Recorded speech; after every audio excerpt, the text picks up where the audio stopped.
So hey guys, welcome back to my channel. मैं हूं आमिर और आज की इस वीडियो में हम आपको एक बहुत इंपॉर्टेंट टॉपिक के बारे में बताएंगे।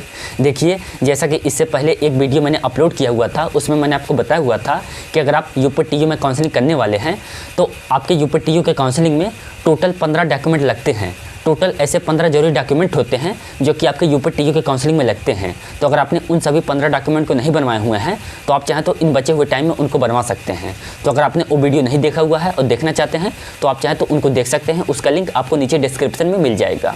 लेकिन उनको छोड़ के एक ऐसी चीज़ है जो कि आपके पास होनी चाहिए, जो कि बहुत ही ज़रूरी है। अगर वो नहीं होगी तो हो सकता है कि आगे चल के आपको प्रॉब्लम हो जाए। ये है आपका बैंक अकाउंट। अभी आप रुकिए, अभी हम आपको बताते हैं कि कौन कौन सी जगहों पर आपका यूज होता है आपका बैंक अकाउंट, आपका एटीएम कार्ड, आपका डेबिट कार्ड।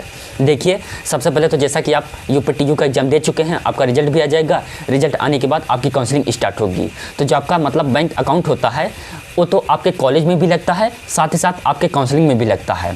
तो आप मतलब क्या काम करेंगे ना, सबसे पहले तो आपका अपना खाता खुलवाएंगे। अगर आपके पास नहीं खुला है, सबसे पहले आपके पास एक बैंक अकाउंट होना चाहिए।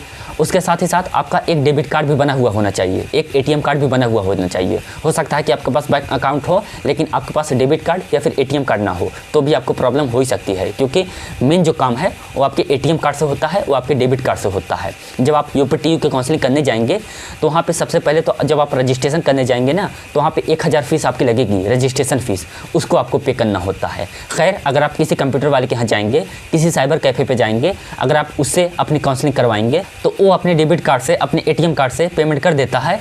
लेकिन अगर आप अपने एटीएम कार्ड से, अपने डेबिट कार्ड से पेमेंट करते हैं ना, तो ये सही रहेगा। और इसके बाद जैसा कि सबसे पहले तो आप 1000 रजिस्ट्रेशन फीस पे करेंगे, उसको आप पे कर दिए। उसके बाद आपको 20,000 रुपये या फिर 12,000 रुपये काउंसलिंग फ़ीस भी पे करनी होती है। तो अगर आपके पास एक बैंक अकाउंट रहेगा, एक एटीएम कार्ड रहेगा, एक डेबिट कार्ड रहेगा, तो आप अपने डेबिट कार्ड से, अपने एटीएम कार्ड से आप 20,000 रुपये या फिर 12,000 रुपये जो भी आपकी काउंसलिंग फ़ीस है उसको आप पे कर पाएंगे। आपको अपने ही बैंक अकाउंट से या फिर अपने ही एटीएम कार्ड से या फिर अपने ही डेबिट कार्ड से फ़ीस क्यों पे करनी है?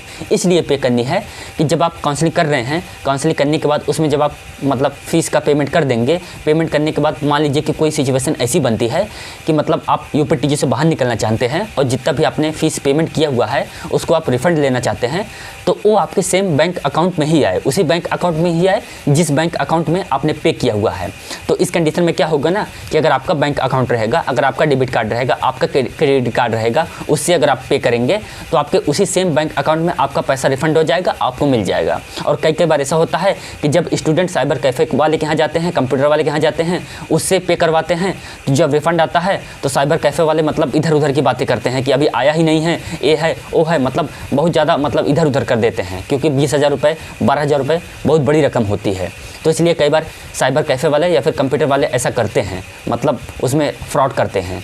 तो आप इस फ्रॉड से बचे रहें। इसके लिए सबसे बेहतर यही ऑप्शन है, यही तरीका है कि आपके पास एक बैंक अकाउंट होना चाहिए, उसका एक डेबिट कार्ड या फिर एटीएम कार्ड होना चाहिए। जब भी आप काउंसलिंग फ़ीस पे करें 20,000 रुपये या फिर 12,000 रुपये, आप अपने बैंक अकाउंट से, अपने डेबिट कार्ड से, अपने क्रेडिट कार्ड से पे करें। मान लीजिए कि जब आपको बाद में रिफ़ंड लेने की ज़रूरत हो तो उसी में आए, ना कि उस साइबर कैफ़े वाले के बैंक अकाउंट में जाए, उसके एटीएम कार्ड में जाए जिससे कि आपने पे करवाया हुआ है। तो आप ऐसा कर सकते हैं। वैसे मैंने आपको जैसा कि बताया हुआ है कि आप कोशिश करिएगा कि काउंसलिंग के जितने भी प्रोसेस है आप खुद ही से करिएगा। आप किसी भी साइबर कैफ़े वाले के यहाँ या फिर किसी भी कंप्यूटर वाले के यहाँ मत जाइएगा। उसके जितने भी प्रोसेस है आप चाहे तो खुद से कर सकते हैं। अगर आप सही तरीके से मतलब देख लेते हैं ना, इधर उधर कर लेते हैं ना, तो आप चाहे तो उसको कर सकते हैं। आपको मतलब कहीं किसी साइबर कैफ़े वाले के यहाँ जाने की ज़रूरत नहीं पड़ेगी, आप खुद से ही करेंगे। अगर आप खुद से करेंगे तब तो मतलब बहुत ज़रूरत लग जाएगी आपके डेबिट कार्ड की, आपके एटीएम कार्ड की। तो इसलिए आप अभी से ही बनवा लीजिए, अगर आपके पास नहीं है तो। अगर है तब तो अच्छी बात है।